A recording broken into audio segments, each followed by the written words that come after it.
And here's what we found. Some very nice rides on Executive Row in the covered parking area at Kmart's corporate headquarters in Troy.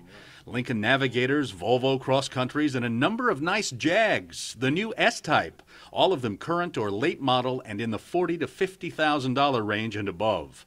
Sources tell us these are further examples of executive perks for those at the top of the company about to lay off thousands of employees. Some of those who continue to fly the Kmart Air Force of corporate jets we've been showing you and telling you about.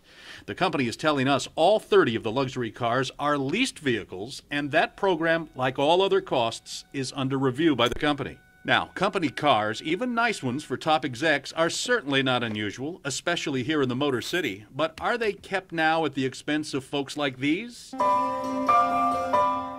This is just one of the programs operated by Detroit's United Way, one of a number of worthy charities Kmart has supported for years, but now says its creditors would take a dim view of charity giving when money is needed for operational expenses. From the Kresge Foundation, it's $4 million that is provided to our United Way. From a Kmart and their employees and their corporate contributions, I think we're talking about around $500,000 a year.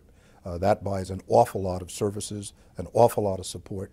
And we have a campaign this year that was $73 million, and it's not difficult to figure the math. It's $500,000 an important contribution to it.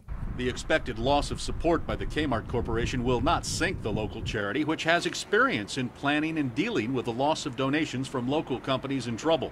And United Way stands ready now to help Kmart workers. We've done that with a number of companies already who have had downturns, who have had special problems, and so it's the insurance policy is beginning to pay off, if you will. Press reports say United Way will not be the only one to suffer. Support for the Red Cross and other organizations are also in question, although company officials are saying tonight they are drawing up a list of local groups they want to continue to support if the bankruptcy court will go along.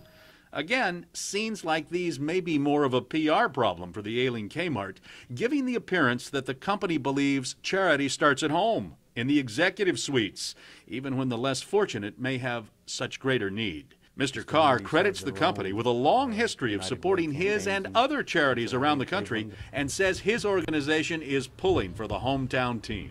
They probably have one of the toughest jobs ahead of them of almost any company in our metropolitan area, trying to keep afloat and trying to make sure that that big company hangs in, and that takes some super skilled people to do that. And I think all of us are pulling for them to make sure that they have our support and I think our backing to do the job that has to be done to make sure that Kmart stays afloat and Kmart continues to be a good corporate player.